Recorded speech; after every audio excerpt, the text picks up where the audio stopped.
Aujourd'hui, nous allons réaliser une chromatographie du lierre et de la misère sur papier. Donc pour ceci, vous avez une bandelette papier. Attention, il ne faut pas les mettre les doigts sur la bandelette, mais vous avez le droit de les mettre que sur cette partie-là où il y a le trou perforé. Sinon, il faut la prendre avec les gants ou sur les côtés. Vous avez le solvant à chromatographie, une règle pour tracer un trait, un crayon à papier, deux agitateurs pour écraser les feuilles sur la bande, des lunettes, donc vous en avez une paire chacun. Donc les lunettes servent pour mettre le solvant dans la colonne à chromatographie, et vous avez un chronomètre pour mesurer le temps de la chromatographie. Elle dure à peu près 15 minutes. Bien sûr, vous avez le lierre, la misère qu'il faudra écraser sur la bandelette. Les gants pour le solvant sont au bureau et nous allons commencer la première étape. Donc la première étape, vous vous munissez du solvant, de la bandelette, d'une paire de lunettes que vous allez mettre. Alors si vous avez des lunettes, c'est pas la peine de mettre par-dessus les lunettes, ou alors vous enlevez vos lunettes et vous mettez les lunettes de sécurité. Sinon, il faut se munir de lunettes de sécurité. Le crayon de papier et des gants.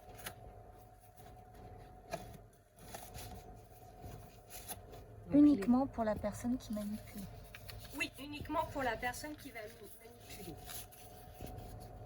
le solvant.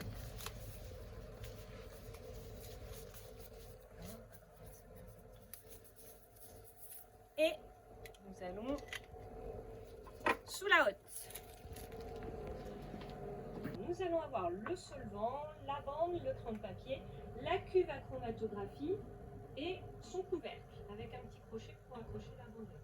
Première étape, nous allumons la hotte et la lumière.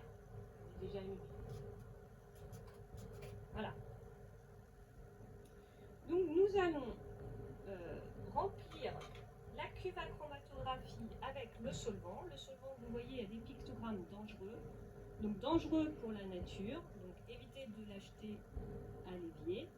Dans irritant, nocif pour la peau, pour les voies respiratoires, inflammable, et ici vous avez cancérogène, c'est-à-dire qu'il ne faut pas, tout ce qui est solvant, il faudra le manipuler, l'ouvrir sous la hotte, le fermer sous la hotte. Donc, première étape, nous allons remplir la cuve à chromatographie avec la totalité du solvant.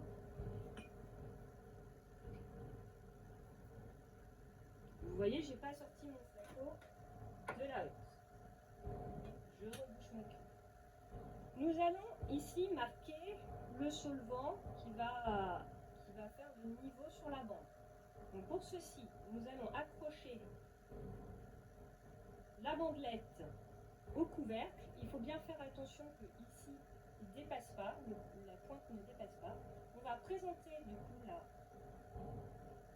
la bandelette et nous allons marquer avec le crayon de papier le niveau du solvant.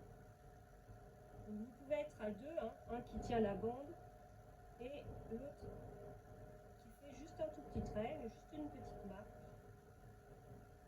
Voilà. Nous décrochons notre bande, refermons le couvercle pour que la cuve se sature en solvant. Et nous retournons à notre paillasse. Donc ici vous avez donc notre niveau du solvant. À ceci nous rajoutons 1 cm pour faire les dépôts au-dessus du niveau du solvant afin qu'il soit entraîné par le solvant. Vous tracez un trait horizontal et vous allez venir, comme vous avez 2 dépôts à faire, essayer de répartir équitablement sur la bandelette, donc à peu près 1,30 de chaque côté.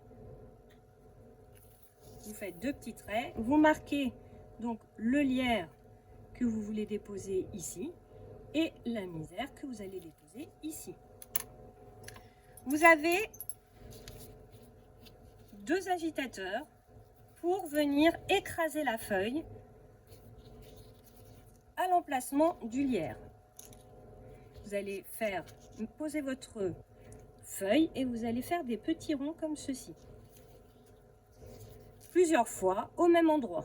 Et vous ferez de même avec la misère. Nous avons donc fait nos dépôts à gauche du lierre en écrasant la feuille et à droite de la misère en écrasant comme ceci la feuille. Partie violette sur la bandelette. Nous allons maintenant reprendre notre bande et l'emmener sous la hotte. Nous venons accrocher la bande au petit crochet en veillant à ce que qu'il ne dépasse pas ici. Et nous venons la déposer délicatement. Il faut qu'à la fin, elle ne touche pas les bords. Donc, voilà. Maintenant, on va venir checker les étapes. Est-ce que ma bande, elle trempe de le solvant? Oui. Est-ce que les dépôts sont au-dessus du niveau du solvant? Oui. Donc, nous pouvons démarrer la chromatographie. Nous mettons, comme les pigments chlorophylliens sont photosensibles, nous mettons un cache et nous allons démarrer le chronomètre pour 15 minutes. Après 15 minutes d'attente, nous allons découvrir notre chromatogramme. Ici, donc, nous enlevons le cache et nous venons retirer notre bandelette. On rebouche le couvercle. On laisse s'évaporer le solvant sous la hotte. Ça prend que quelques secondes. On peut à la limite le poser en attendant. Et ensuite, nous venons retirer la bandelette et nous retournons à notre paillasse.